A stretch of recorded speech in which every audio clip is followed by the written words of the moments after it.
বস্তুত মানুষের আধারে মা ছিলেন জগৎজননী। শ্রীরামকৃষ্ণ দক্ষিণেশ্বরে মাতৃমন্ত্রে তার সাধনা করেছিলেন। জগতের প্রতিটি নারীকে তিনি জগৎজননীর সাক্ষাৎ মূর্তিরূপে দেখতেন তার আরাধ্যা ভবতারিণীকে। দক্ষিণেশ্বরের প্রস্তর মূর্তি ভবতারিণীকে তিনি জীবন্ত করে তুলেছিলেন তার অনন্য সাধনায়। তিনি দেখতেন মৃন্ময়ী জননী জীবন্ত হয়ে বালিকার রূপে মন্দিরের চূড়ায় চূড়ায় নিত্যরতা। তিনি দেখেছিলেন পাথরের প্রতিমার নিঃশ্বাস পড়ছে। তিনি জানতেন তার চোখে মৃন্ময়ী প্রতিমা চিন্ময়ী হলেও পৃথিবীর আর সকলের সেই দৃষ্টি নেই। তাই তিনি পৃথিবীর সামনে জগৎজননীর একটি অপূর্ব বিগ্রহ রেখে গিয়েছিলেন। কাঠ, মাটি অথবা পাথরের বিগ্রহ নয়, রক্ত মাংসের জীবন্ত প্রতিমা সারদা। মাতৃমন্ত্রের সর্বশ্রেষ্ঠ সাধক এই অপূর্ব মাতৃবিগ্রহটি জগৎকে দিয়ে গেলেন, আর দিয়ে গেলেন জগতের সর্বশ্রেষ্ঠ মন্ত্র মা।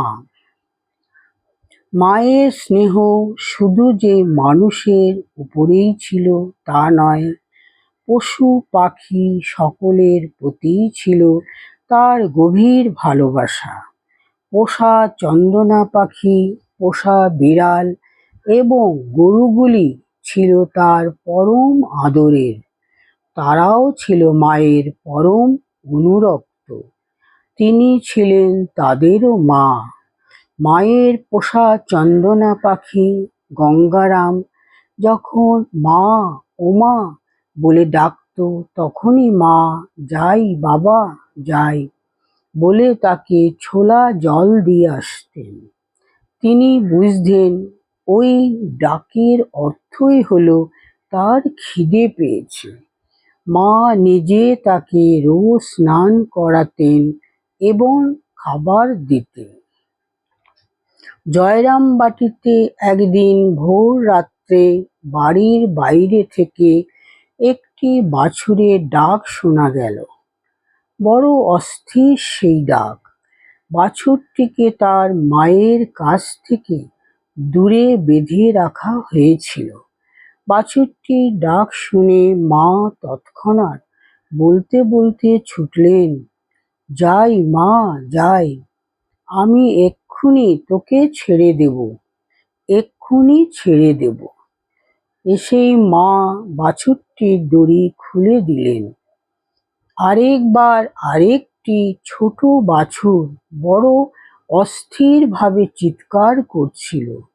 বাছুরের চিৎকারে সবাই খুব চিন্তিত হলেন। অনুমান করলেন ওর পেটে ব্যথা হয়েছে, কিন্তু প্রতিকারের উপায় কেউ কিছু করতে পারছিলেন না। বাছুরটির ডাক মায়ের কানেও পৌঁছেছিল। তিনি ব্যস্ত হয়ে বাছুরটির কাছে গিয়ে তাকে জড়িয়ে ধরলেন এবং তার নাভি ও পেট হাত দিয়ে আস্তে আস্তে মালিশ করতে লাগলেন, ঠিক যেন তার নিজের গর্ভজাত শিশু সন্তান। অল্পক্ষণের মধ্যেই অবলা জীবটি শান্ত হলো। মায়ের বিড়ালগুলির দৌরাত্ম্যে অনেকেই বিরক্ত হতেন। একদিন ছোট মামি বিরক্ত হয়ে একটি বিড়ালকে তাড়া করে বলছেন, পোড়ার মুখো বিড়াল, মেরে ফেলব। মা বাধা দিলেন। ছোট মামি চিৎকার করে বললেন, তোমায় আর বিড়ালকে অত দয়া দেখাতে হবে না। মা গম্ভীর হয়ে বললেন, আমার দয়া যার ওপর নেই সে নেহাত হতভাগ্য। আমার দয়া যে কার উপর নেই তা বুঝি না প্রাণীটা পর্যন্ত। আর একদিন মায়ের এক সেবক সন্তান জ্ঞান মহারাজ একটি বিড়ালকে তুলে আছাড় মারলেন। ঘটনাটি চোখে পড়তে মায়ের মুখ বেদনায় কালো হয়ে গেল। জ্ঞান মহারাজের এরকম নির্যাতন ছিল নিত্য নৈমিত্তিক ঘটনা। একদিন মায়ের কলকাতা যাওয়ার সময় এলো। মা জানতেন তার অবর্তমানে বিড়ালগুলির ওপর নির্যাতন আরো বাড়বে। খাওয়া তো জুটবেই না।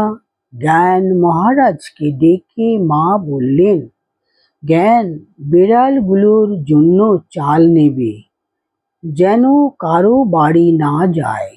গাল দেবে বাবা। মা জানতেন এতেই বিড়ালগুলির ভাগ্য ফিরবে না। তাই আবার বললেন, দেখো জ্ঞান, বিড়ালগুলিকে মেরো না, ওদের ভেতরেও তো আমি আছি। এ কথায় মোক্ষম ফল ফলল। তখন থেকে জ্ঞান মহারাজের হাত এবং লাঠি দুটোই যে বন্ধ হলো তাই নয়, নিজে নিরামিষ খেলেও তখন থেকে রোজ তিনি বিড়ালগুলির জন্য ছোট মাছ জোগাড় করে আনতেন। সেই মাছ ভেজে ভাতের সঙ্গে মেখে নিজে তাদের নিত্য খাওয়াতেন। জয়রামবাটিতে মায়ের পরিচারিকা বাসনাবালা বলেছেন, একবার মা খেতে বসেছেন, কিন্তু খাওয়া শুরু করেননি। আমারও ভাত বাড়া হয়েছে। বিড়ালকে তখনও ভাত দেওয়া হয়নি। একটা বিড়াল এসে আমার ভাত খেয়ে নিয়েছে। মা কিন্তু বিড়ালকে কিছু বকলেন না। আমাকে বললেন, বাসনা, তুই আমার ভাতটা খা। মায়ের ভাত আমি আর মা দুজনে খেলাম। তাই এখনো বিড়ালকে খাইয়ে তবে আমি খাই। অপরকে খুশি করার জন্য মা বিড়ালকে কখনো কখনো লাঠি তুলে ভয় দেখাতেন।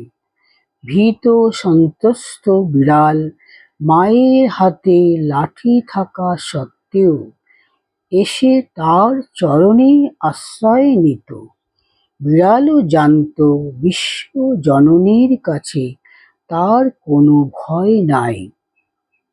তার চরণেই সবচেয়ে নির্ভয় আশ্রয়। শুধু পশু পাখি নয়, মা ছিলেন কীট পতঙ্গেরও জননী। পিঁপড়েকেও মারতে দেখলে ব্যাকুলভাবে তিনি আটকাতেন। মাকে একবার তার এক সন্ন্যাসী সেবক জিজ্ঞাসা করেছিলেন, তুমি কি সকলেরই মা? মা বলেছিলেন, হ্যাঁ। সেবক পুনরায় জিজ্ঞাসা করেছিলেন, এই সব ইতর জীব জন্তুরও? মা স্পষ্ট কণ্ঠে বলেছিলেন, হ্যাঁ, ওদেরও। আর একদিন একজন মাকে হঠাৎ জিজ্ঞাসা করেন, মা, আপনি ঠাকুরকে অর্থাৎ শ্রীরামকৃষ্ণকে কিভাবে দেখেন? মা কিছুক্ষণ নিস্তব্ধ থেকে গম্ভীরভাবে বললেন, সন্তানের মতো দেখি। শ্রীরামকৃষ্ণ তার স্বামী, কিন্তু শ্রীরামকৃষ্ণকেও তিনি তার সন্তান রূপে দেখেন। স্বামী রামকৃষ্ণ তার সন্তান। পৃথিবীর ইতিহাসে এমন উচ্চারণ একমাত্র মাই করেছেন।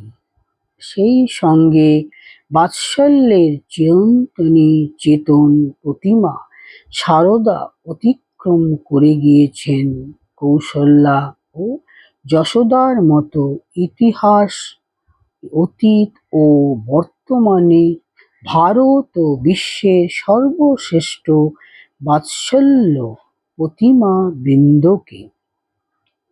পৃথিবীর সকলেই যার সন্তান, তার সম্বন্ধে তিনি স্বয়ং শেষ কথাটি বলে গিয়েছেন।